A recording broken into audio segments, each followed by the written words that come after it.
Google подготвува нова платформа базирана на Android, наменета за лаптопи, која ќе овозможи подлабока поврзаност и подобро корисничко искуство низ уредите. Во соработка со Qualcomm компанијата работи на нов вид лаптопи што ќе комбинираат дел од технологиите од Chrome OS со моќта и флексибилноста на Android, според Самир Самат, раководител на Android екосистемот во Google. Целта е создавање на интегрирано искуство, слично на она што Apple го нуди со своите уреди. Овие Android лаптопи најверојатно ќе користат нови Snapdragon чипсети од Qualcomm, кои обезбедуваат високи перформанси, подобра енергетска ефикасност, напредни AI можности и мобилна поврзаност. Тоа значи дека идните уреди ќе имаат значително подолг век на батерија и брз одзив, што ги прави погодни и за продуктивност и за забава. Qualcomm веќе ги најави своите најнови процесори на својот годишен настан, што дополнително го потврдува партнерството со Google, иако Chrome OS нема да исчезне. Google со овој чекор прави обид да го прошири Android екосистемот на уште една платформа – лаптопите. Компанијата се стреми да овозможи безпрекорна интеракција меѓу телефони, таблети и компјутери, што ќе им овозможи на корисниците поедноставен пристап до своите апликации, податоци и услуги. Новите уреди се очекуваат во текот на следната година. Microsoft ја представи новата претплатничка опција Microsoft 365 Premium, наменета за приватни корисници кои сакаат подлабока интеграција на вештачка интелигенција во своето секојдневие. Овој нов пакет ја обединува класичната понуда на Microsoft 365 за семејства со напредни AI функции слични на оние во ChatGPT+.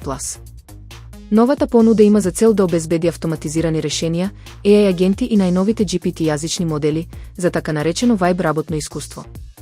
Претплатата чини 23 евра месечно или 229 евра годишно и вклучува Office апликации за до 6 члена во семејството, по еден TV OneDrive простор и можност за инсталација на повеќе уреди. Најголемата предност е во пристапот до Copilot со највисоки лимити на користење, за разлика од досегашните ограничувања од 60 кредити месечно.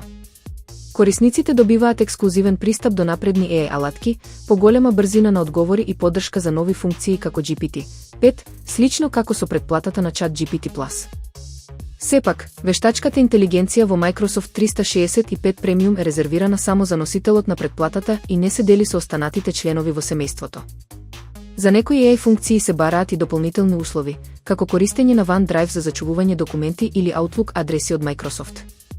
Иако понудата е привлечна, Microsoft продолжува да ги усложнува своите пакети, па корисниците треба внимателно да проверат што точно добиваат во секоја верзија.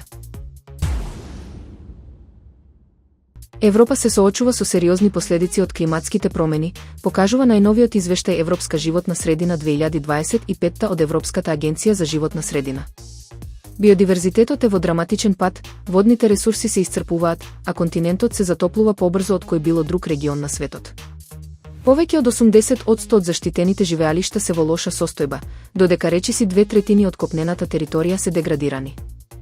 Европа веќе трпи економски и човечки загуби, со штети од 738 милиарди евра од екстремни временски услови од 1980 до 2023 година. Особено загрижувачки се последиците од недостигот на вода, со 1/3 од европејците што живеат во засегнати региони. Само 37% од површинските води имаат добар квалитет, а земјоделството е посочено како најголем загадувач. Податоците за 2022 година се најмрачни, над 70.000 луѓе починаа поради екстремна топлина. Европската агенција за животна средина нагласува дека климатските промени веќе директно го загрозуваат здравјето, безбедноста и економската стабилност на Европа. Но, има и знаци на напредок. Емисиите на стакленички гасови се намалени за 37% од 1990 година, употребата на фосилни горива опаѓа, а обновливите извори сочинуваат 24% од енергијата во ЕУ, историски рекорд. Предвремените смртни случаи од загадување на воздухот се намалени за 45% во последните 17 години. Сепак, Европската агенција за животна средина предупредува дека досегашните напори не се доволни. Сега е време да ги примениме алатките што ги имаме и да изградиме одржлива иднина, изјави директорката Лина Иламононен.